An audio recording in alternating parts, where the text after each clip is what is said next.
Which brings us to the statement from the Foreign Secretary on Syria. David Lammy. Well, with permission, Madam Deputy Speaker, I will make a statement on Syria.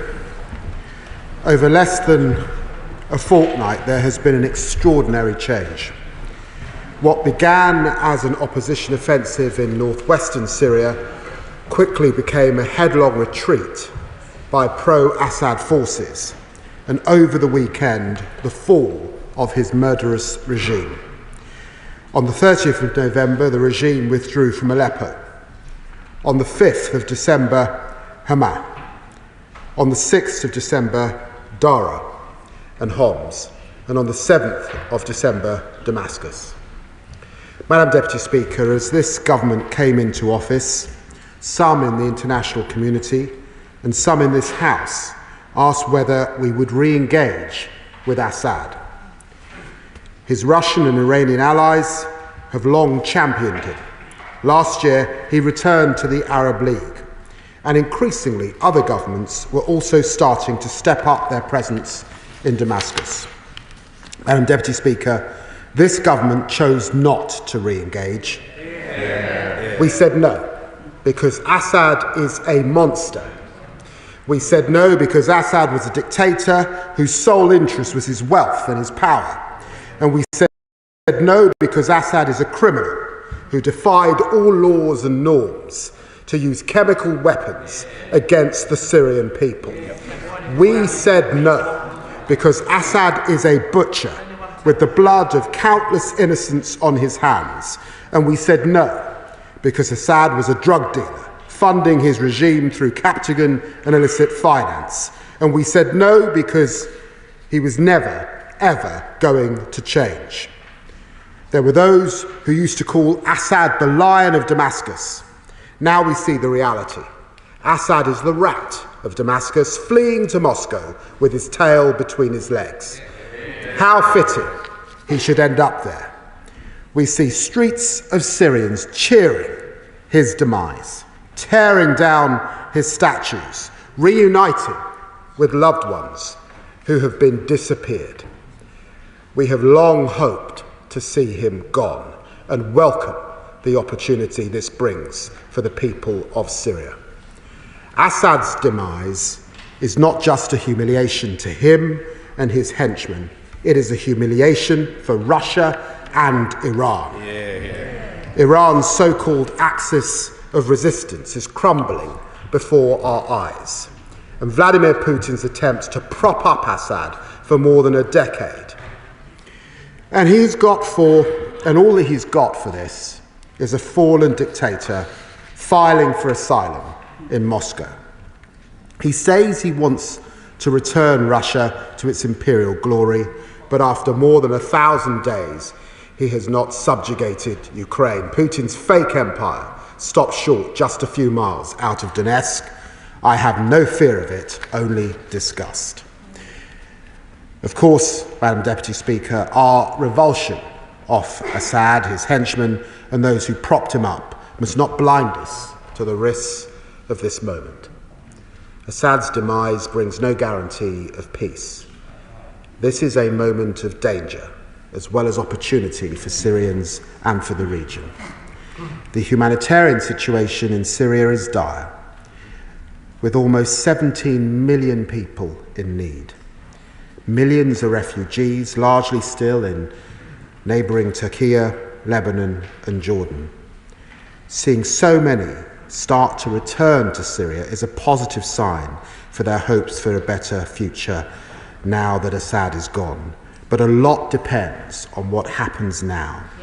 This flow into Syria could quickly become a flow back out and potentially increase the numbers using dangerous illegal migration routes to continental Europe and the United Kingdom. Syria has also proven a hotbed of extremism. This House will know that the group whose offensive first pushed back the regime, Hayat Tahrir al-Sham, or HTS as it's now being called, are also a proscribed terrorist organisation in the UK as an alias of Al-Qaeda. That should rightly make us cautious. Thus far, HTS has offered reassurances to minorities in Aleppo, Hama, and Damascus. They have also committed to cooperating with the international community over monitoring chemical weapons. We will judge ATS by their actions, monitoring closely how they and other parties to this conflict treat all civilians in areas they control. The UK and our allies have spent over a decade combating terrorism in Syria. Daesh remains one of the most significant terrorist threats to the UK, our allies and our interests overseas.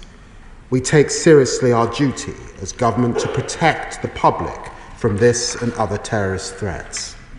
Amid this uncertainty, the government has three priorities. First and foremost, protecting all civilians, including, of course, minorities.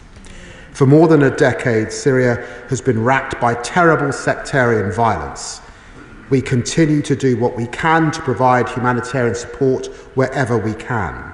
The UK has spent over £4 billion on the Syrian crisis to date. UK-funded mobile medical units already provide emergency services across northern Syria. Last week, we gave a further £300,000 to the White Helmets. And today, the Prime Minister has announced an additional £11 million of humanitarian support for Syrians. Second, securing an inclusive, negotiated political settlement, as I discussed with the UN Special Envoy for Syria, Geir Pedersen, yesterday. This is how the Syrian people can begin to chart a path to a united and peaceful Syria. And finally, preventing escalation into the wider region. For more than a year, the Middle East has been in the grips of a series of interlocking conflicts, which threaten to become an ever more catastrophic war. And in Syria itself, Russia and Iran have kept Assad's regime on life support. If we are to achieve a better future for Syrians, we should let Syrians themselves determine their future. Madam Deputy Speaker, we must learn from this crisis another lesson too. Illicit finance was a fundamental part of Assad's playbook, and it's a part of Putin's playbook and the playbook of dictators and criminals around the world. This hurts ordinary people in our own country and people in Syria. It drives up crime and it drives up house prices here in the UK. And that is why today I'm announcing £36 million in new funding for the National Crime Agency on anti-corruption. A new anti-corruption champion in Margaret Hodge, and new sanctions on those using the illicit gold trade. And previous governments have neglected this fight. For this government, it's a mission-critical issue. And Madam Deputy Speaker, with events moving so quickly, the government has been taking every available opportunity to underlie our priorities. Today, my right honourable friend, the Prime Minister, is in the region visiting the UAE and Saudi Arabia. Just over the weekend, I've discussed the situation with my Turkish, my Israeli, my Emirati and my Jordanian counterparts, as well as the UN envoy. My honourable friend, Minister Faulkner, was also just come back from the region attending the Doha Forum and the Myanmar Dialogue. Whatever, I can reassure the House that our intense diplomatic engagement will continue. Mr. Speaker, Assad's victims can be found all over the world. Many have found sanctuary in the UK over the years, including filmmaker Wad al-Khatib. And as she said, there's now hope for Syrians to get their country back. The UK stands by Syrians like Wad, by Assad's victims across the world. In the face of uncertainty and new changes, we will secure the UK against terrorism and illegal migration while helping Syrians to achieve a better future. I commend this statement to the House. Shadow Foreign Secretary Priti Patel. Thank you, Madam Deputy Speaker, and I'm grateful to the Foreign Secretary for his statement.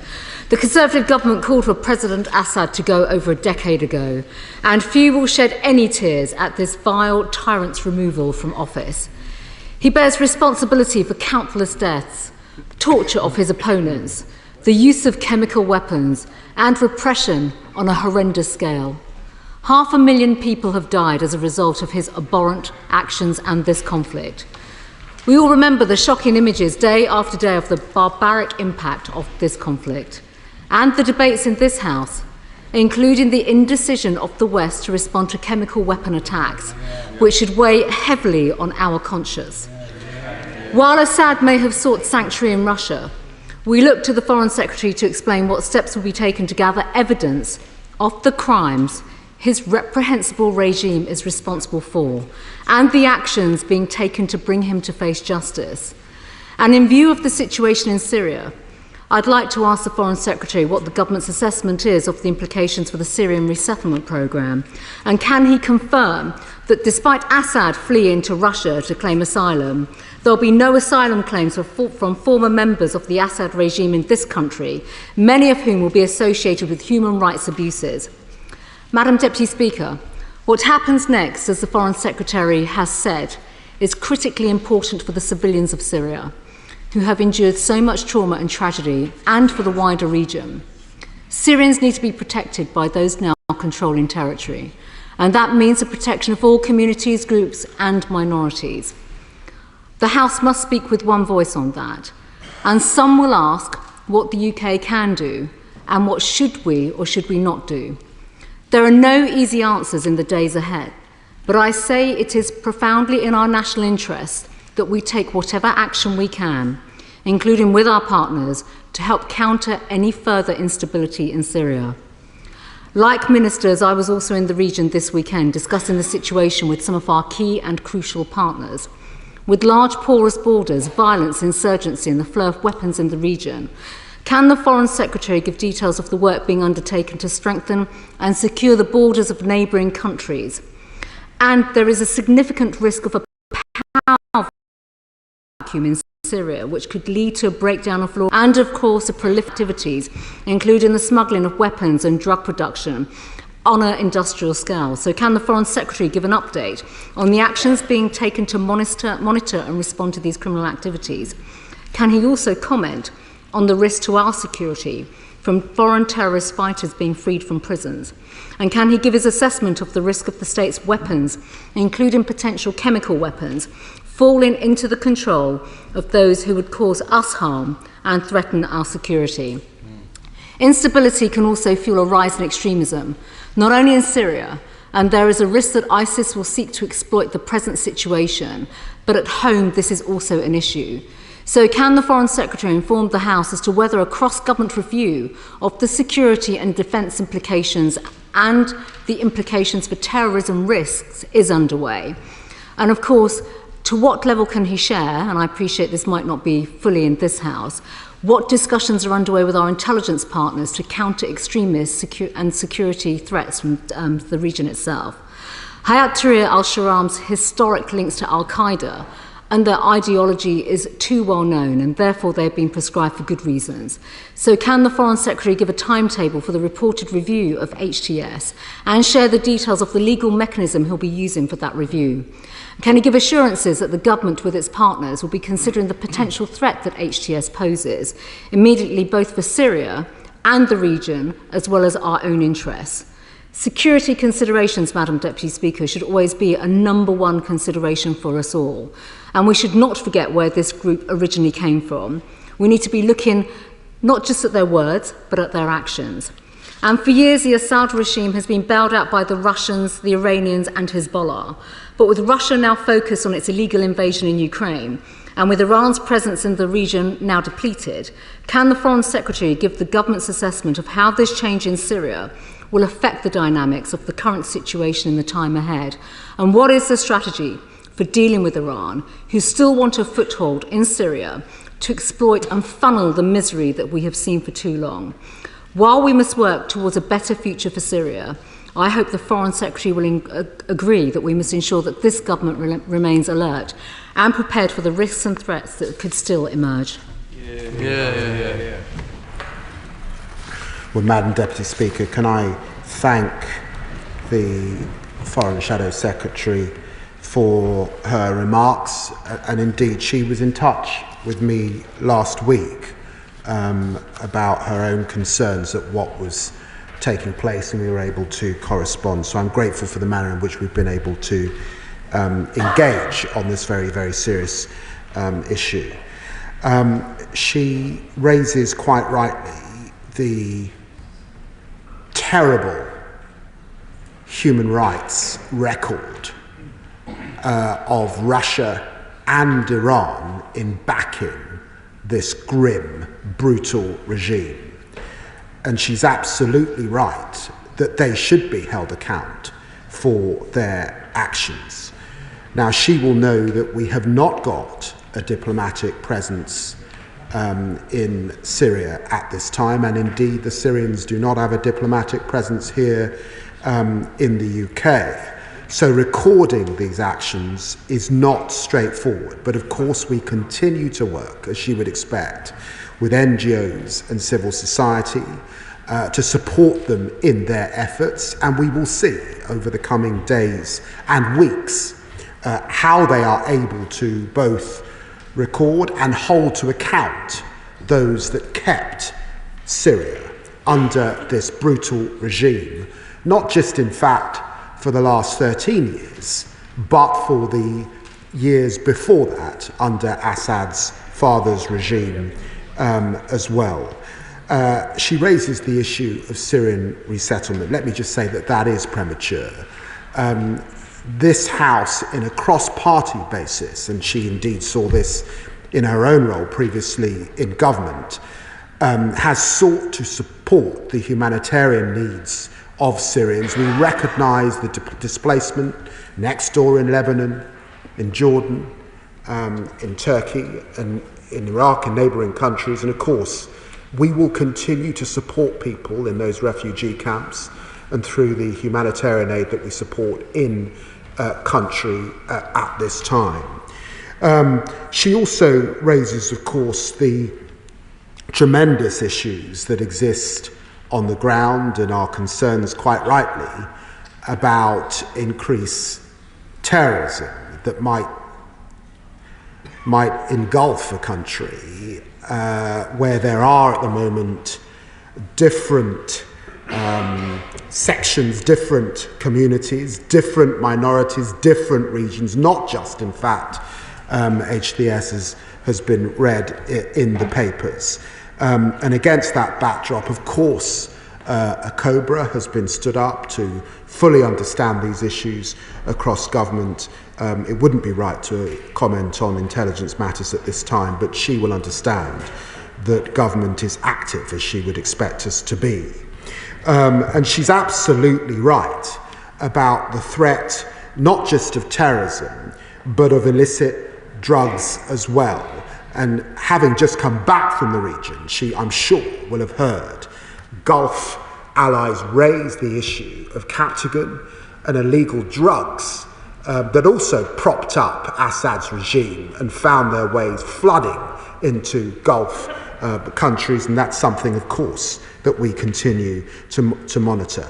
None of us want to see Syria become like Libya next door, fractured and vulnerable to different terrorist groups potentially, and we will do all we can. That is why I spoke to the UN envoy yesterday, and I will continue to stay in close dialogue with him.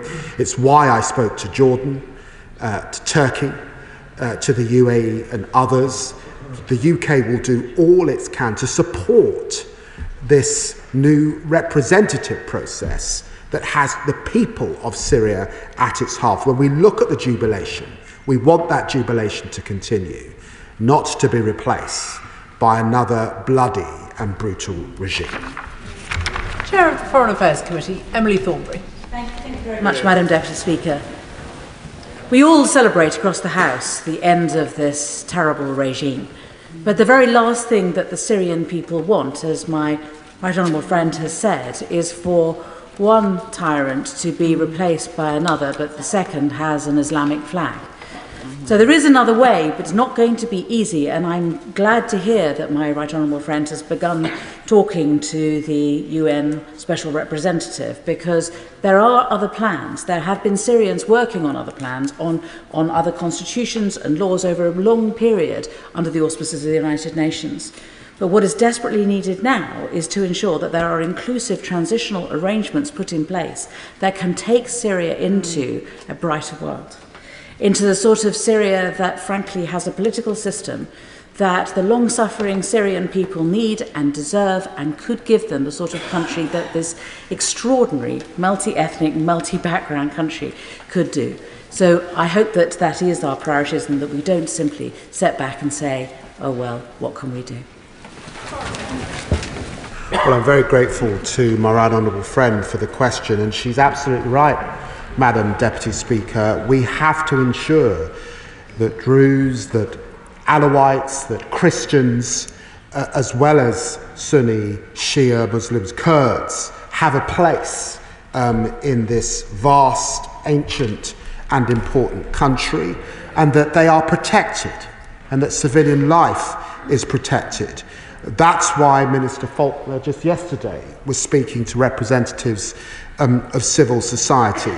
And it's why I was discussing what happens now. For example, Iran supplied the oil to Syria. Who will supply that oil now? We have to find ways in which public officials in Syria can be paid so that they can do that job. And we desperately, over the coming hours, need to get policing back in Syria so that there is not widespread disorder. For all of those reasons, she's right that we must work with civil society and local partners. Liberal Democrat spokesperson Callum Miller. Thank you, Madam Deputy Speaker. And I'm grateful to the Foreign Secretary for early sight of his statement. The fall of the Assad regime is momentous for the millions of Syrians who have suffered under his brutal rule. The al-Assad dynasty were despots who used chemical weapons against their own people. The images emerging today from Saidnaya prison illustrate the lengths the regime took to murder, torture and silence its opponents. So can the Foreign Secretary tell the House today what steps are being taken to ensure that both Bashar and his brother Maher al-Assad face justice for the crimes which they have committed? These developments create immediate strategic challenges for the UK. Can the Foreign Secretary assure the House that the UK is taking urgent action with our allies to identify, locate and secure the stockpiles of chemical weapons in Syria? And what assessment can he offer of how this change will impact Russian military capabilities, particularly in respect of its bases at Latakia and Tartus? Madam Deputy Speaker, there is joy for many liberated Syrians today. This has been a national process of liberation, not just that of any one group. And the international community must learn the lessons of other regime changes and seek to support a process of reconciliation and transition that is led by the Syrian people and not imposed from outside. So can the Foreign Secretary say in a little more detail how the UK will support an inclusive national process that leads to a fresh constitution and, in due course, free and fair elections? And can he reassure the House that any recognition of a new government in Syria will depend on sustained evidence that political, minority and human rights are being protected? The Foreign Secretary is right that the displacement of civilians from Syria under Assad has deepened the need for humanitarian support in the region. The Foreign Secretary mentions £11 million in emergency funding, but the annual drop in humanitarian and other aid to Syria from the UK from 2016 to 2022 was £289 million. So can the Foreign Secretary agree with me today that there is an urgent need to restore the UK's aid budget to help displaced people in their home countries so they have less need to flee overseas? Madam Deputy Speaker, Assad has fallen. We should act swiftly to support the UK's strategic interests in the region. We must do all we can to ensure that what rises in its place represents all those Syrians who yearn to live peacefully side by side with their neighbours. Well, I'm very grateful to the honourable gentleman for his question, and he's right to start by saying that Russia and Iran must be held to account for the way that they propped up this regime and supported a man that used chemical weapons on his own population. I hope that he welcomes the further sanctions that I announced and the appointment of Baroness Hodge to lead across government on issues of illicit finance. And of course we will work with others, including the French, on the actions that they have brought. He raises very importantly the issue of stockpiles of chemical weapons. Now, he will have seen that Jelani has been clear that he will not use chemical weapons, and he will work with the OPCW on that issue going forward. We monitor that very, very closely. Any use of chemical weapons would be grievous, and the international community would have to come together to do all we could to support the Syrian people. He also raises of what more can we do. At this point in time, the key thing is to work with key countries in the region, particularly neighbours and Arab partners, to work closely with our E3 partners particularly, and the current US government and those incoming. That is the key combination, to do all we can to support Syria at this time. I mentioned the real concerns about disorder, the real concerns about energy supply and oil, and how we support the public sector to move forward in the appropriate manner, paid, so that people can do their job. And when he raises the point about aid, I think we should just reflect, were the British people and this Parliament and Parliaments before it not united in supporting Syria with a record amount of sums, more than any other country in the world, just imagine where Syria would be today, notwithstanding the amount of displaced peoples and the challenges that currently exist. Chair of the International Development Committee, Sarah Champion. Thank you, Deputy Speaker. Since the 28th of November, almost 1 million Syrians, most of them women and children, have been displaced internally due to the recent violence. More than 7.2 million Syrians are internally displaced, and around 6.2 are long-term refugees, mostly in neighbouring countries. The Foreign Secretary is right to say that Assad's fall could allow millions of refugees to finally return home, but what comes next could also escalate the country's displacement crisis. So can he tell us some more about what steps he's taken with our partners on the worst-case scenario? And will he commit to continuing, indeed increasing, our support for host refugee countries, Turkey, Jordan, Lebanon, for example? Well, my right honourable friend raises these issues with tremendous experience. She will know that Syria faced the most displaced people internally, of course, that provides various pressures. And of course, if chaos or further violence were to ensue over the coming days, there would be further displacement within the country. And she rightly raises the issues for neighbouring countries, all of whom have been very keen to speak to me and this government about the pressures that they would face from further displacement. So I want to reassure her that that has been something I've discussed, particularly with Turkey and with Jordan at this time, and they want to work with us to make what is coming in Syria work as best it can for the local population. James Cleverly.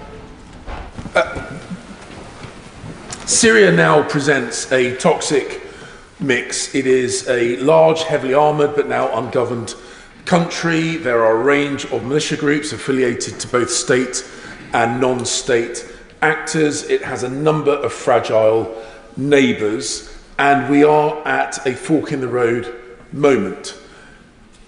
So rather than talking about Syria with neighbours, what specific action will the UK government take to ensure that we maximise the chance of success and minimise the chance of failure. For example, will we re-establish a diplomatic presence in Damascus, and if so, on what timescale? And in the period now ahead of the inauguration of President-elect Trump, what action will we take with the American administration to make sure that there isn't a hiatus before the Trump administration takes formal office?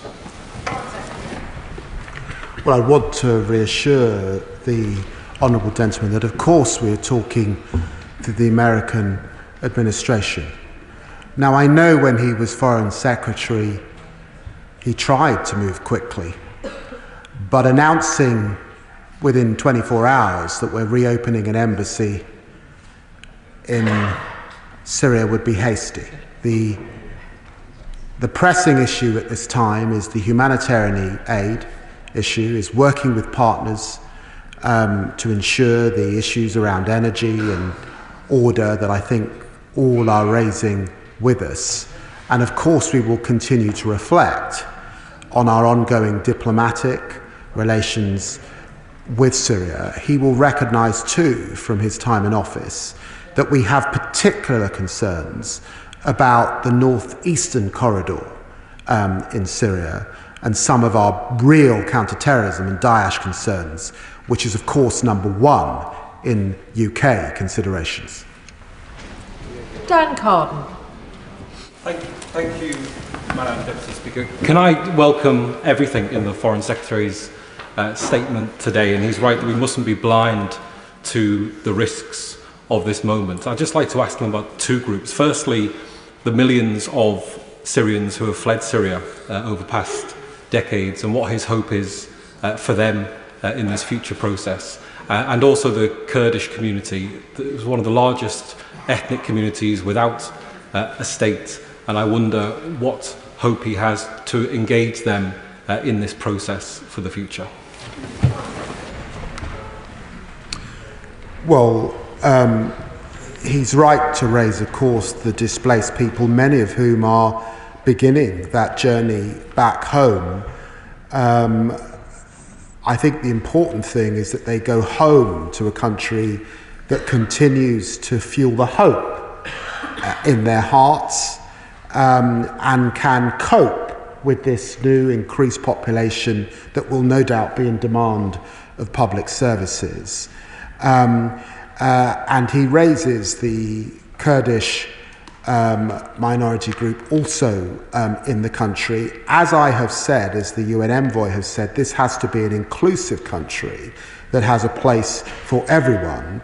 But he will also recognise that in that northeastern corridor, we work with all partners, but we keep a close eye on anything that comes anywhere close to terrorism.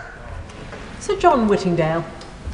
Does the Foreign Secretary agree that we should not be surprised that one war criminal, President Putin, is now sheltering another war criminal, Assad? However, he will also be aware that there are substantial assets owned by Assad or those linked to him which are frozen in this country. Will he look to see in due course whether we might use those for the benefit of the people of Syria? Yes, absolutely I will, and you know, he's right. We look at some of the horrors in the world. Syria, of course, Sudan, not far away, Ukraine, and sitting behind them is the hand of Putin. And that is why we must do all we can to hold him to account for the tyranny that he's reigning across the world. Melanie Ward. Thank you, Madam Deputy Speaker. A few days ago I met with Sausan Abu Zainuddin from Syrian NGO Madaniya. She speaks powerfully of the shared responsibility of Syrians to now build an inclusive state governed by law and citizenship. Will the Foreign Secretary commit to increasing UK support to civil society in Syria as they do this? Will he also commit to increased support to human rights experts, including the UN, as they document the horrific crimes that have been committed against Syrian civilians and work to bring to justice those who are responsible? I'm very grateful to the Honourable Lady, and in the 11 million that I've announced, of course there is further support for civil society, which will be absolutely vital at this time. Brendan Stephen O'Hara. Thank you, Madam Deputy Speaker. And today my thoughts are with Bashir Helmi and Musa Darsani and their families and all those Syrian refugees who escaped Assad's brutality to resettle on the Isle of Bute. Their hope, and the hope of all the people of Syria, will be that Syrians are now able to secure the peaceful future that they want, rather than becoming a battlefield in another's proxy war. Given that, how would he explain and legally justify that, having waited 5 decades to be free of Assad, that on day one, those Syrians that he referenced in his statement, who were on the streets cheering the demise of Assad, were on the receiving end of a massive Israeli airstrike? Good question. What can I say to the honourable gentleman that I did speak to my Israeli counterpart yesterday? I do think it's right to understand that there are legitimate security concerns for Israel, particularly in the context of a country that's housed ISIS and Al-Qaeda and Daesh. I wish it were as simplistic as the honourable gentleman seems to think it is. It's for all of those reasons that we want an inclusive society that supports everyone, but none of us can have truck with terrorist groups. Tanmanjeet Singh Desi. Thank you very much, Madam Deputy Speaker. With the demise of Assad's regime in Syria, my thoughts are with the Syrian people who have been left to pick up the pieces of his barbaric actions, including his use of chemical weapons. And no doubt now, having propped up his brutal rule for over a decade, both Putin and the Iranian leadership are nursing their bloody nose. Now, I know that peace and stability will be foremost in everybody's minds, and I understand that the government is urgently reviewing lifting the terrorism prescription on Syrian rebel groups, but surely there must be an undertaking beforehand that the rights of women and minorities are secured. And Secretary of State, following the recent reports of Israeli strikes against chemicals weapons depots in Syria, what measures are being undertaken in collaboration with our international partners to ensure that those are secured and that they do not cause harm to civilians?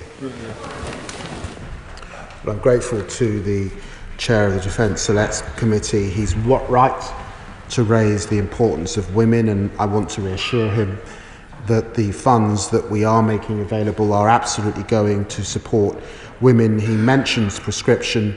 I want to make it clear that the situation on the ground in Syria, of course, is very fluid. Our priority at this time is, of course, the safety of Syrian civilians, but let me be absolutely clear, we don't comment on issues of prescription for good reason, but we should recognise that Al-Qaeda killed hundreds of British citizens in barbaric attacks spanning decades, and that was the original reason that this organisation, HTS, was prescribed.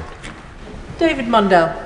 Thank you, Madam Deputy Speaker. I've never regretted my vote in favour of military action in 2013, and I most certainly welcome the fact that President Assad has been brought down now.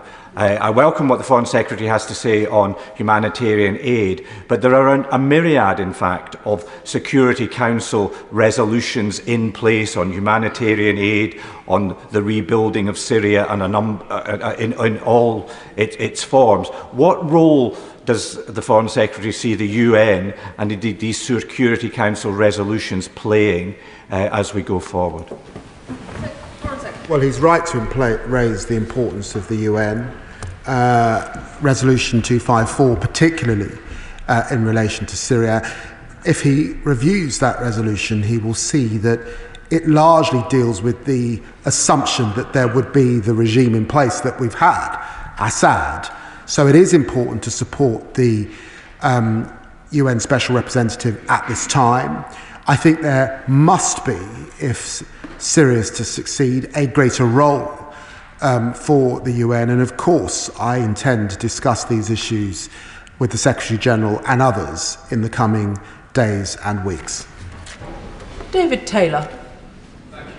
Deputy Speaker, and I share the delight of my Syrian friends that Assad has gone, and I only wish that the world had acted to support the Syrian people sooner, and that our dear friend Joe was around to see it. I want to pay tribute to Minister Faulkner for meeting with the British-Syrian Consortium over the weekend in Doha, and I look forward to our further meeting with him and them in due course. Now, despite the denials of Assad's and the downplaying of Assad's crimes over the years, including by some members of this House, what is undeniable is that there are hundreds of thousands of people imprisoned by Assad, including in Sednaya prison. Madam Deputy Speaker, there is an urgent need to release those prisoners. Some of them are several stories down, and there are reports on the ground that people are unable to free them at the moment, such as the electronic locks that they put on these gates. The white helmets are on the ground at the moment trying to unlock these gates so that these people can be free. But there is a real worry that they're not going to get to them in time, and that people are going to starve, and that they're going to run out of oxygen even. What can the British government can do and the international community do to ensure that in the next 24 hours more support is given to get technical support down onto the ground so that we can unleash those doors and get those political prisoners free?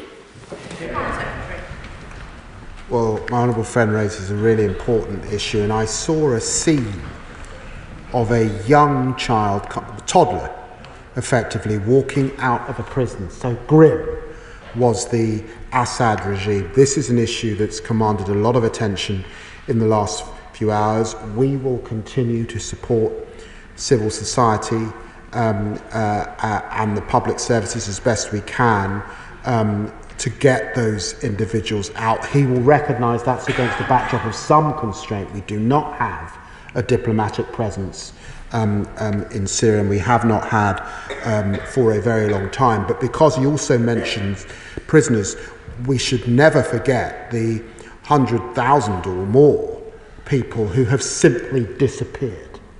And we hope and pray that many of those people will come out from underground. Sir Julian Lewis.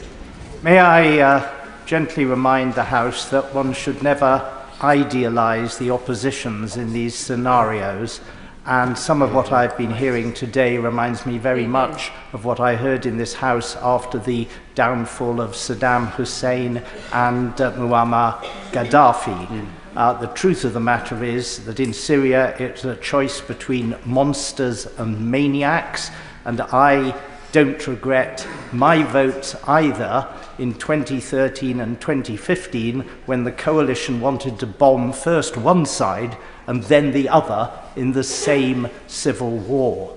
So can the Foreign Secretary throw some light on what he expects Turkey to do, having supported the Islamist opposition, now that it will be face to face with its Kurdish enemies? Well, the chair of the Intelligence Select Committee is right ex-chair of the Intelligence Select Committee, forgive me, is right to highlight the complexities of these issues. He will recognise that Turkey has the most complex of relationships with HTS, and in fact many have forgotten that HTS is a proscribed organisation in Turkey. They also have legitimate terrorist concerns that they have raised with this country on a number of occasions. Notwithstanding the complexity of the situation, we have to work with all groups in an inclusive manner, but I am minded to be really, really clear that in terms of the UK, we remain concerned about Daesh and extremism in some of the camps that we know exist in the northeast. We're very vigilant about those issues, and we're happy to work, or we have to work with Kurdish minority groups in order to assist us in that enterprise. Debbie Abrahams. Deputy Speaker. I wonder if my right honourable friend could share his assessment of the impact of the events in Syria on the stability of the wider Middle East, particularly thinking about Palestine, Israel, Lebanon. And is there a particular role for UN Blue Helmets beyond the existing buffer zones, given what's happened around the Golan Heights? Well, the Honourable Lady raises an important issue. On the one hand, some of what we're seeing in Syria is a consequence of a diminished Hezbollah, a diminished Iran. On the other hand, we don't want to see further friction between Syria and its neighbours and those in the region. I saw the tanks that moved into the Golan Heights. I spoke to the Israeli Foreign Minister yesterday. He said that he believed that that was temporary, and it's in response to what they see as a breach of the agreement struck in the 1970s between the two parties, given that the Syrian regime have now fled that border. I hope that that is temporary, but I recognise the security concerns that do exist. Dame Karen Bradley. Thank you very much, Madam Deputy Speaker. The situation in Syria is inevitably going to lead to changes and increased pressure on migration routes. So can the Foreign Secretary confirm what steps the government has taken so far with regards to asylum claims from Syrian nationals? And can he commit to making sure the Home Affairs Select Committee is kept updated of any changes to be made in the future? She's right to raise these issues. That's why I put it in my statement, and that's why we are working in country, both in Syria and with neighbours, to ensure that we do not have new migration routes open up. What we want is a safe and secure Syria network, which is inclusive for all communities, and we have to be mindful of that. Steve Race. Madam Deputy Speaker, as with many cities, Exeter is home to a Syrian refugee community who are frankly delighted by the demise of Assad's appalling regime. Can the Secretary of State tell me what efforts the government is able to undertake to support an inclusive political settlement that includes all of Syria's ethnic and religious groups, including, of course, the Kurdish community, potentially on the federal model that has proven to be successful elsewhere in the region? Well, I'm grateful to the question, and I want to reassure him. We recognise that many Syrians who have found a home here in the United Kingdom are here specifically because Syria was not an inclusive place. So when we keep in mind and hold out for that inclusive place, our intent is to work with partners to try and bring that about. But the truth is, this has got to come from the Syrian people.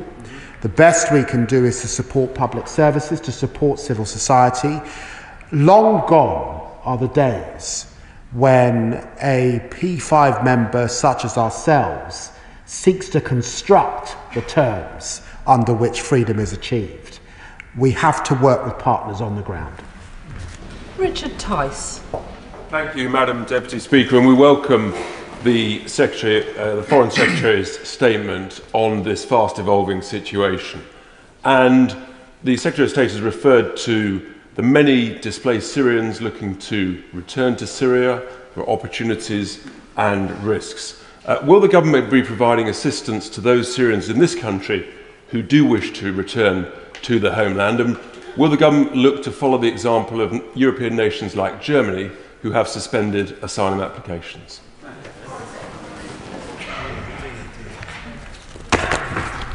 I have to say that has not been put to me in the last few hours. The issue that's been put to me is the humanitarian need in country, the humanitarian support for neighbours. And I think the consensus of this House and the significant funds that we have supported Syria with should reassure people of our content to support people on the ground in the region. Barry Gardner. 35 years ago, as the evil regime of Erich Honecker collapsed, and the Berlin Wall came down.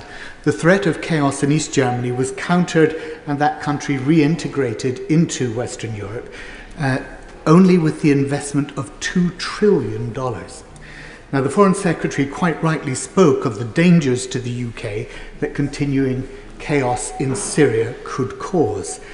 If Syria is not to sink further into despair and the UK and other democracies not to feel the repercussions, where is the necessary investment for Syria's reconstruction going to come from?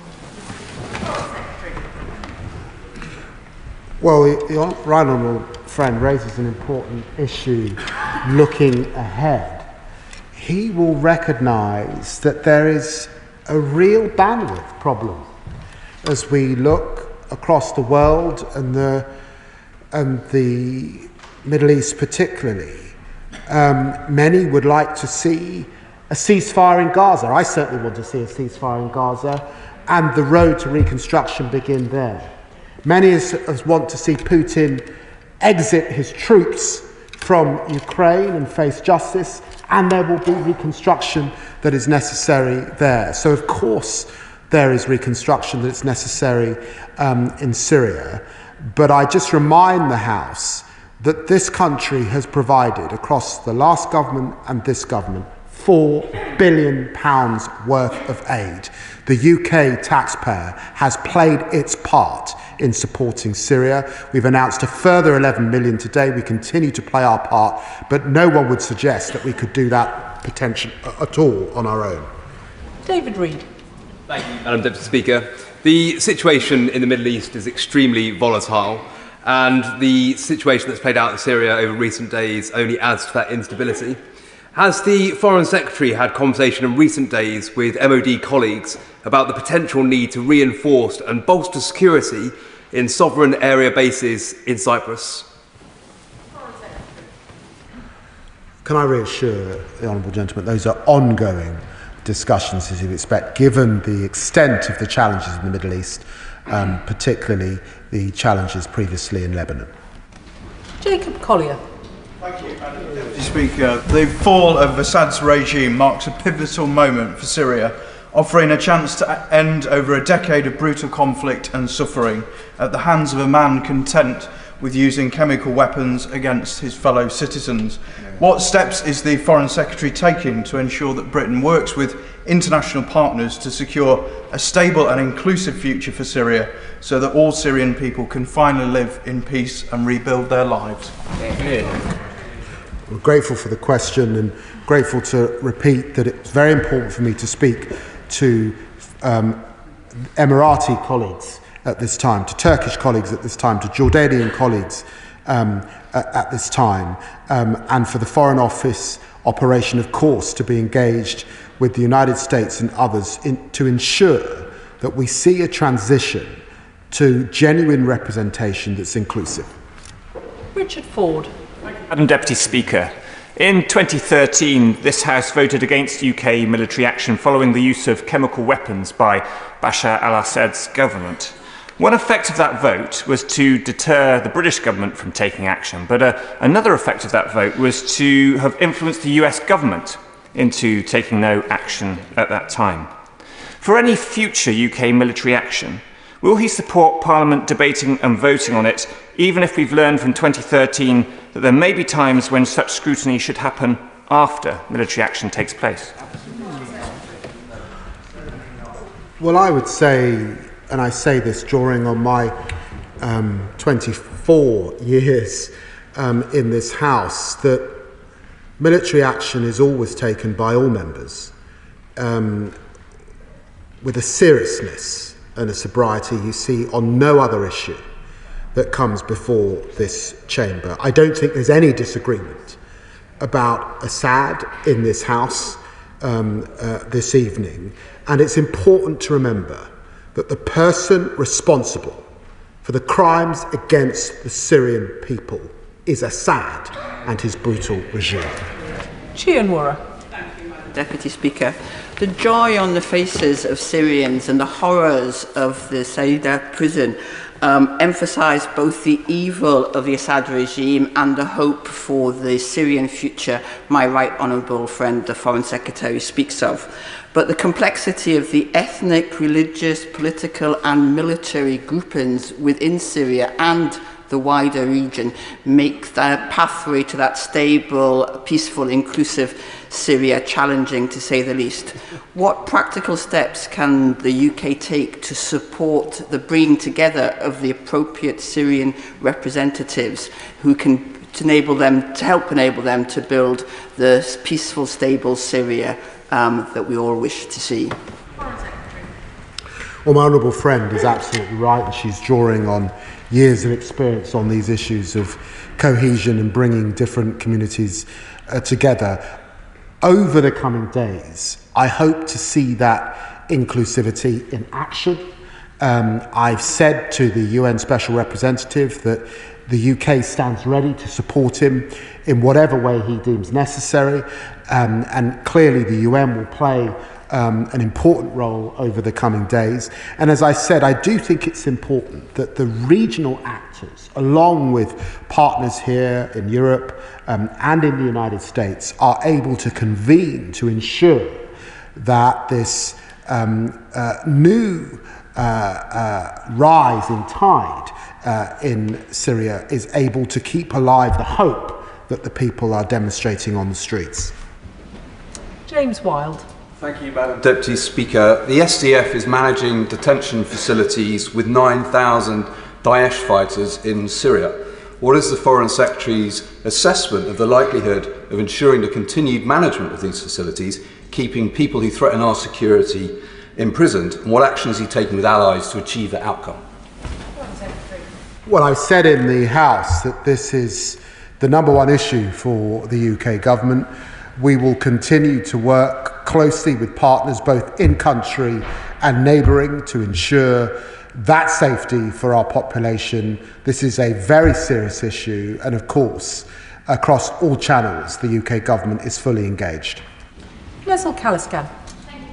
Madam Deputy Speaker, and can I take the opportunity to welcome the government's decision to appoint Dame Margaret Hodge as the anti-corruption champion. She will of course do important work on illicit trading, not least in relation to drugs in Syria. We must not allow those routes to be a source of resource for violent terrorist groups. On the night where it looked clear the Assad regime was about to crumble, my constituents embarking, many of them watched minute by minute, those of Syrian background, highly emotional night for them. Along with the rest of the world, they saw the regime fall, and with it decades of brutal rule that destroyed lives. Does the Minister agree with me that not only is this a moment of hope for the Syrian people, but is also a critical moment as we see the Russian and Iranian influence being pushed back in the region, which in turn is better for British national security? Well, I'm very grateful to my honourable friend, and I'm very grateful to her paying tribute to Baroness Margaret Hodge, who I think has been a doughty champion on issues of illicit finance, and I'm so pleased that she accepted this appointment, and I was with her this morning at the National Crime Agency, and she puts the joy and hope in the Syrian community in her constituency, their hearts, and as we're seeing right across our country and across the global community. And we have to do all we can to support that and hope and pray that Syria moves into a brighter future, understanding that this is one of the most ancient of countries that has been a home for so many communities and is one of the centres, really, of the birth of civilization. Sammy Wilson. Speaker, I think we all welcome the fall of the Assad regime, but it is important that he and his henchmen be brought to justice eventually.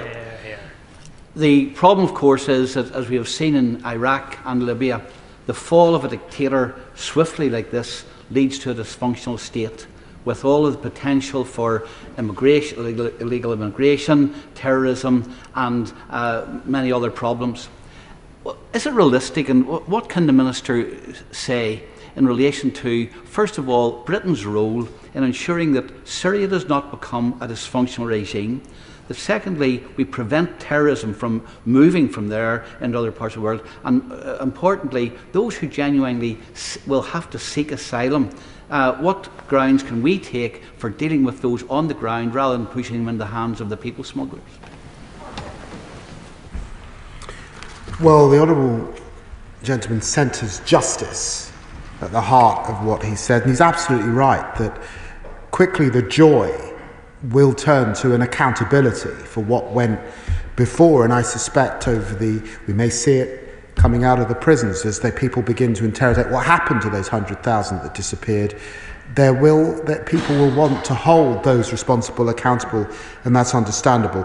He also raises the importance of the counter-terrorism issues. Daesh's ability to direct and enable and inspire attacks within our country is significant, and we've seen them behind a lot of global events. That's why we're proud of the part that we play in the global coalition against Daesh and the work that we do in northeastern Syria particularly. Clive Efford. Mr. Speaker, what discussions are taking place with Turkey? Because the SDF in the north and the east of Syria are doing an important job in containing Daesh fighters, and it's essential that they're able to continue to do that. So does the Secretary of State, Foreign Secretary, fear that the actions by Turkey may actually have a detrimental effect on the job that they're doing? I want to reassure the my honourable friend that I've had a good working relationship with the Turkish Foreign Minister Hakan Fidan. I spoke to him yesterday. I spoke to him last week, in fact, also in Malta. And I fully expect Turkey, as a member of NATO and a close friend of our country, to continue to work together on those pressing issues, recognising the threats to Turkey, but also the threats to the United Kingdom as well. Saqib Bhatti. Thank you, Madam Deputy Speaker. I thank the Foreign Secretary for his statement. I know it's a fast-evolving situation. In the coming days and weeks, he's going to have a think about the issue of diplomatic relations with Syria. Does he agree with me that one of the prerequisites to that relationship must be the handing over of any chemical weaponry that Assad has left behind? And will he work with the international partners to make sure that chemical weaponry is taken off the hands of anyone who wants to retain those, so it is destroyed and doesn't fall into dangerous hands? Good point. Well, in so many ways, this horrid story, or at least the global attention on this horrid story, begins with the use of chemical weapons. It would be fitting to see them absolutely destroyed and taken away so they can be never used again. And it has been important to seek clarification that those who have led this rebellion are working with the OPCW and have set themselves against any use of chemical weapons and the preservation of those stockpiles. Calvin Bailey. Thank you, Madam Deputy Speaker. I want to thank the Secretary of State for his statement today, and in particular for the diligent and hard work of his ministers, in particular the Minister for the Middle East, in keeping this House appraised of the ongoing issues, as he did last week, and in the background over the weeks prior to this. Last week I urged greater awareness of how these developments in Syria are interconnected, particularly to Russia's distraction and weakness. And I think we all welcome his remarks on the escalation of these matters to a COBRA and the broad coalition that we all see on the front bench, in particular noting the security implications, the Home Office for its migration flows, and his own department and the Ministry of Defence role in any stabilisation work. And could he provide me, or us, sorry, this House, with a view on his department's ability to support such a significant piece of stabilisation activity alongside other work following the disbandment of a department which was its sole role. Also, as we know, the Russians have used their presence in Syria to expand their brutal security presence in other parts of the world, in particular Africa. And I'd like to know what steps we are taking to assess how these developments will impact African states that have learned to rely on Russia for their security, and if we've extended our hand of friendship to those states so that we have the opportunity, or they have the opportunity, to avoid the manifestation of these situations. And finally... Members have to keep their questions short. Please, Foreign Secretary. Well, Madam Deputy Speaker, I could listen to my honourable friend all afternoon. But let me set about answering his questions. I'm very grateful that he mentioned the Honourable Member for Lincoln, because it enables me to thank him for the way that he is pursuing his role at this time, getting right across the region, right across the issue, and drawing on his own experience. He's right to raise the aid questions and how indeed that aid is spent. In the context of Syria, we are talking, sadly, about a civil society and NGOs that have been on the ground for many, many, many years. And so he can draw some confidence at the accountability in the way that we work with them. That was, for example, why we've made a further 300,000 available to the White Helmets, who have such a tremendous record. He's also right to talk about Africa and the way in which Russia has used Syria as a staging post for its actions in Russia. Of course, we're making the necessary assessments of that capability now that Russia has retreated. Iqbal Mohammed. Thank you, Madam Deputy Speaker. I'm grateful to the Secretary of State for his statement. I welcome his confirmation of the continuation of UK humanitarian aid to the people of Syria. I also welcome his commitment that the future governance of Syria must be decided by the Syrian people and not by foreign actors. Does the Foreign Secretary agree with me that a safe, secure, stable and prosperous Syria is not only in the interests of the Syrian people, but also in the interests of Britain? And will he commit the UK to taking all possible steps to support the peaceful transition to such a Syria? I'm very grateful to the honourable gentleman, and yes, I can confirm that. Nadia Whittam. Thank you, Madam Deputy Speaker. I welcome the long overdue fall of Assad's murderous regime and recognise the joy, hope and also trepidation that so many Syrians are now feeling. It's disgraceful that the first thought of some has been to call for Syrian refugees to be forced to return, while the hard-right Austrian government has suspended family reunification and talked of resuming deportations. Will the government pledge its continued support to those who have fled Syria and made their home in the UK, and their freedom to choose whether they return or remain here? I do think it's important, and my honourable friend is right to raise these issues, to remember that Syrians have now been in this country for many, many years indeed. Their lives are here, their children have been born here. These are just not the first issues that come to mind, but also to recognise that it's neighbouring countries, Lebanon, Turkey, Jordan, that bear the biggest amounts of displaced people who have had to flee Syria at this time. And we can see from the scenes in the region that Syrians are wanting to go back, are desperate to go back, and we should support them to do that in the public services that they will no doubt need. Neil Shastri-Hurst. Thank you very much, Madam Deputy Speaker, and I'm grateful to the Foreign Secretary for his statement today. No one should grieve the demise of Assad, who was propped up for far too long by Russia and Iran.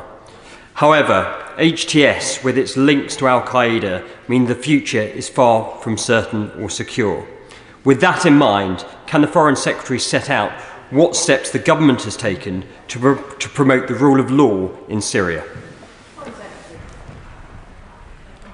Well, the honourable gentleman raises a very important issue. In 21 years ago, Al-Qaeda drove a truck bomb into our consulate in Istanbul, killing 16 British and Turkish members of staff. And we should never, ever forget that. So there was a serious context in which HTS was prescribed in the United Kingdom, having been an alias of Al-Qaeda back in 2017. I won't comment on issues of prescription, but these are sober, careful, considered issues that you'd expect any responsible government to look at with very, very careful detail indeed, working closely with partners like the United States. Rachel Maskell. Thank you, Madam Deputy Speaker. The Syrian diaspora in Europe will welcome the fall of the Assad regime, but what follows really matters. I want to ask the Foreign Secretary what discussions he's had with the International Criminal Court about the gathering of evidence, absolutely crucial at this time of transition in order to build the case for justice, which they have the responsibility of doing. Well, can I assure my honourable friend that, of course, we will do all we can to ensure that Assad is held to account. And of course, he's now huddled up with that other war criminal, Putin, in Russia, who must also be held to account for his monstrous crimes. Stephen Gethins. Thank you, Madam Deputy Speaker. Madam Deputy Speaker, after 13 years of a devastating civil war and over half a century being brutalised by the Assad regime, I don't think anybody can deny Syrians their moment of joy over the weekend. However, to provide long-term stability in a Syria whose future is decided by Syrians, we need that long-term stability. So can the Foreign Secretary tell us, in the medium term, what work is being undertaken to analyse the situation by the Office for Conflict Stabilisation and Mediation, and will that be made available to the House? And in the shorter term, as we respond immediately, we've seen what can happen in other places after that moment of joy, and what lessons does the Foreign Secretary take from Iraq and Libya? Well, can I reassure the honourable gentleman, it's very worrying what has happened in Iraq and Libya, the vacuum that has engulfed those countries once a dictator left, and that leads then to sectarian violence and groups upon groups, and then a haven for terrorism. It's deeply, deeply worrying, which is why, despite the joy, we remain cautious, keen to work with partners on the ground, keen to support civil society, keen to encourage an inclusive society, as has been indicated by the UN Special Representative, and we will continue to do all we can to avoid the quagmire that could replace the fallen dictator. Richard Bergen. Madam Deputy Speaker, and thank you to the Foreign Secretary for his statement. It's been deeply moving to see Syrian families reunited after years in Assad's prisons. In relation to the wider situation, of course, it's important we learn the lessons from the past, not least from Iraq and Libya, where what replaced the dictatorships were years of even greater chaos and disaster for those people. Many countries are militarily involved in Syria, and obviously people don't want our military resources or troops being dragged into more wars in the Middle East in the future. So can the Secretary of State assure us that, distinct from welcome humanitarian aid, there'll be no military resources or personnel sent into Syria?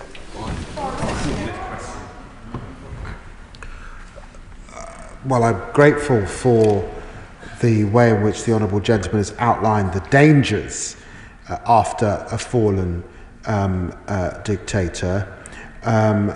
He will understand that it would be wrong of me to comment on operational issues, but I find the scenario that he raises highly unlikely. I've used that on 3 occasions.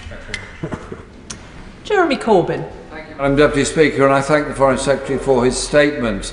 As the people of Syria come out of the horrors of war and torture and imprisonment, and many into asylum, can we be assured that the foreign troops that are in Syria at the present time, particularly the Turkish troops in the north, will leave, and that they will respect the right of the Kurdish people to be able to live safely in their own area, and that any incoming government in Damascus will also respect the diversity of the country and all of the minorities, particularly the Kurdish minority. And in his discussions with the Israeli Foreign Minister, is he satisfied that Israel is going to withdraw immediately from the area it illegally occupied over the last couple of days, just north of the already illegally occupied Golan Heights?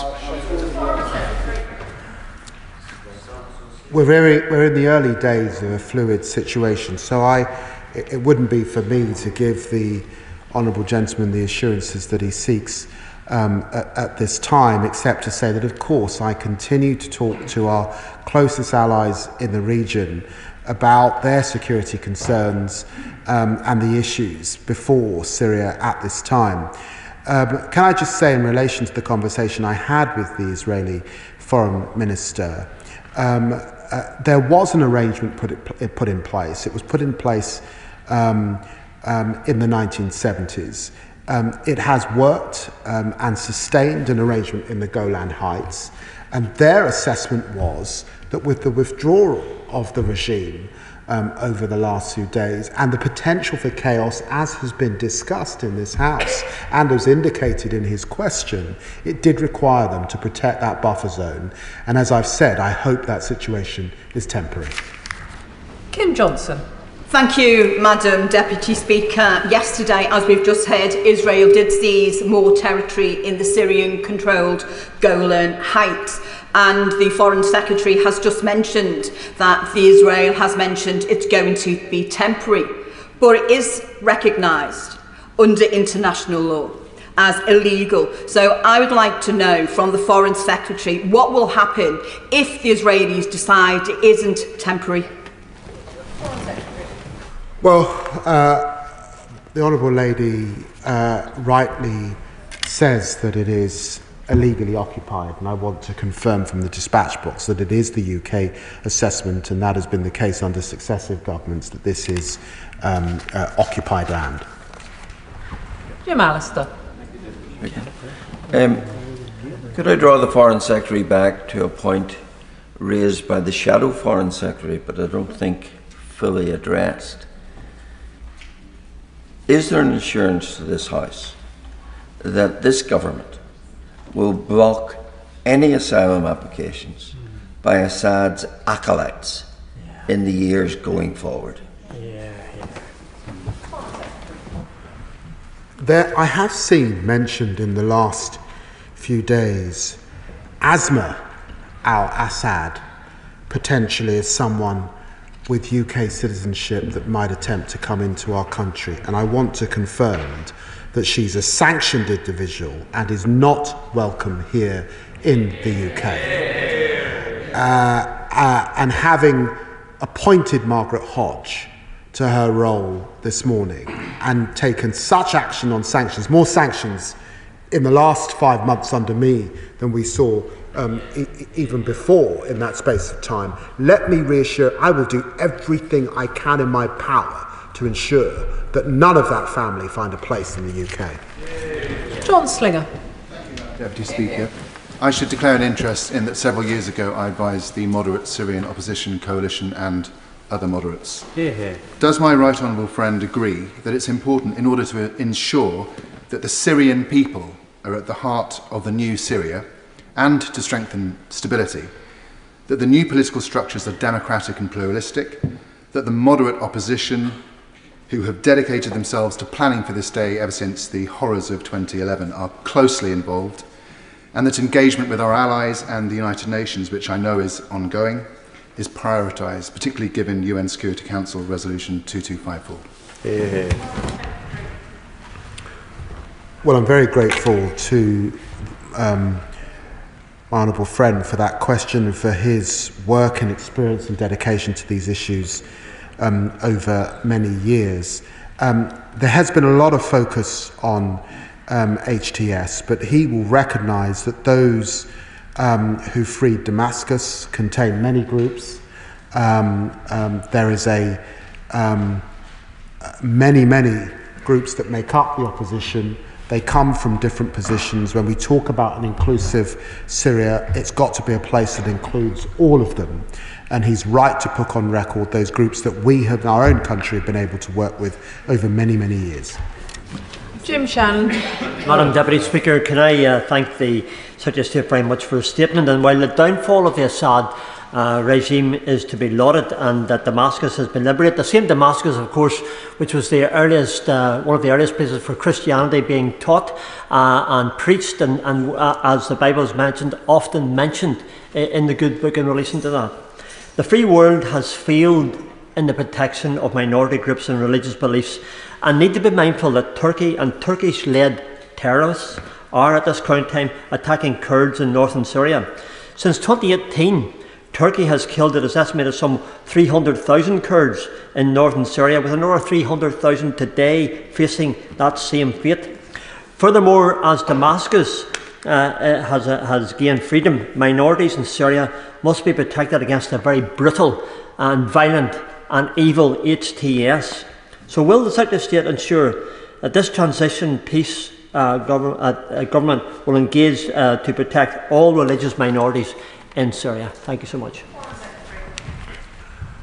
Well, the Honourable Gentleman's right to remind the House of the ancient nature of Syria and the many, many religious communities that have found a home and make up Syria over those hundreds, thousands of years. We will continue to work with all such groups, and I think in his question it underlines the complexity and the challenges for Syria as we look ahead. Damien Egan. Thank you, Madam Deputy Speaker. Members across the House, including the Secretary of State, have talked about the religious and ethnic complexities of Syria. Wanted to ask the Secretary of State what he made of those who are calling for a federal type system in Syria, and should the government be giving capacity and voice to those views and approaches? Well, I'm grateful to the Honourable Gentleman for the question. There have been a number of propositions in the last few days, all of which merit further scrutiny and understanding. I'm not going to back, as the UK, any single suggestion. I do think it's important that these should come from organisations on the ground. I think it's important that we continue to work with regional partners, and I stand by what I said before at the dispatch box. Long gone are the days in which in the UK Foreign Office a plan is drawn up, presented as if this is the plan. That cannot be the way. We've got to work with the grain of Syrian society, as complex and diverse as he rightly suggests it is. Alex Sobel. Speaker, like Minister Faulkner, I was at the Doha Forum this weekend, and there was palpable relief by the vast majority of delegates that the brutal murderer Assad had finally fallen. However, Sergei Lavrov also attended the Doha Forum, and although I boycotted his session, the readout was that he was deeply uncomfortable in answering questions about Syria, and rightly so, as he has so much Syrian blood on his hands alongside his boss, Vladimir Putin. Does my right honourable friend, the Foreign Secretary, agree with me that it's unacceptable for Russia to retain its 2 military bases in Syria, and that they must be closed down for the stability of the region? Well, my honourable friend makes a very strong point. Indeed, about Russian capability and desire, those 2 bases that exist, those bases that also run operations into Africa and support militia groups in the African continent, and the long-standing cynical desire of Russia to have a deep-sea port in the region, which sat behind why Putin supported Assad in the first place. We see you, Vladimir Putin, in this Parliament. Just a quick reminder, and I am going to run this statement to the end, but I think the Honourable Member referred to Minister Faulkner by name, which of course he should not have done. Graham Downey. Thank you very much, Madam Deputy Speaker. In his statement, the Foreign Secretary referred to HTS cooperating with the international community over monitoring chemical weapons. Given the situation on the ground in Syria at the moment and still the ongoing chaos, what confidence does he have that there's the capacity for HTS to conduct that work? And is there anything that the UK government can do to support the capacity in the region to keep those weapons safe? Well, working with the OPCW on the ground is hugely important. The work of the UN envoy is essential here too. We will do all we can to ensure that those stockpiles are properly protected. Andy MacDonald. Deputy Speaker, it would be great to see the back of Assad. And I very much welcome the Foreign Secretary's statement and his reference to illicit finance, which is critically important, and of course the building of an inclusive society protecting minorities. This is a great moment of hope, but built with trepidation as well. He did speak of a new hope for Syrians getting their country back. I'm grateful to him for his clarification over the Golan Heights. But whatever emerges from this transition, could he say something about, I know he's got that shared desire to seek a reliable partner and a support of democracy to replace this dreadful regime. But can he say something about the urgency and the time scale that we've got to establish that? What work is going on in that space with partners to make sure that this happens quickly? Well, I'm very grateful to the interest that the Honourable Member has taken in these issues and in the region over many, many years indeed. He will understand that we are at the foothills here, that a lot has got to go in to stabilise Syria at this time. In that context, it is a little premature to give a timetable, although I understand why he wants one, because he wants the guarantee that things don't go south over the coming months. But the issues that I raised about oil and fuel and energy, around support for public services, I think is pressing on our minds around the disorder that we've got to ensure does not set in. And it's that we're working closely with partners on in the coming days. Mark Stewards. Thank you, Madam Deputy Speaker. Can I start by welcoming the Foreign Secretary's statement and also the detailed and nuanced answers that he has given to what have been some very complex questions today. That's extremely welcome. One thing that isn't complex is the fact that Assad is a murderer, has taken 500,000 people's lives, and my right honourable friend was absolutely right to resist calls to reopen channels and negotiate with him. So I have two questions, one simple, one not so simple. The first is, does he agree that every single member of this House should welcome the downfall of Assad? And the second question is, does he have thoughts on what this means for Russia now? Given their catastrophic failure in Syria, will it change their behaviour in other conflicts? Will it change their behaviour in Ukraine? Well, I'm very grateful to the Honourable Gentleman for his question. I think he can feel in this chamber the united position on Assad. We are one of the great democratic chambers of the world, and that's why we know a dictator when we see one, and we call that out across the House. I think the other point that he makes in terms of Putin is that I am always reassured in these moments that in the end dictators fall, because they never attend population. They always suppress the will of minority groups and opposition, and in the end they have to run their countries with a sort of horrible, horrendous iron rod, because they know, as we saw with those statues coming down, that there is a target on their back. That's the heart that I take in relation to the future of Vladimir Putin. Joe Morris. Thank you, Madam Deputy Speaker. I want to echo the calls welcoming the downfall of the brutal and evil Assad regime, and just press the Foreign Secretary a little on what steps the government will take to preserve all humanitarian routes available and to ensure that porous and indeed multipolar Syria emerges from the present situation.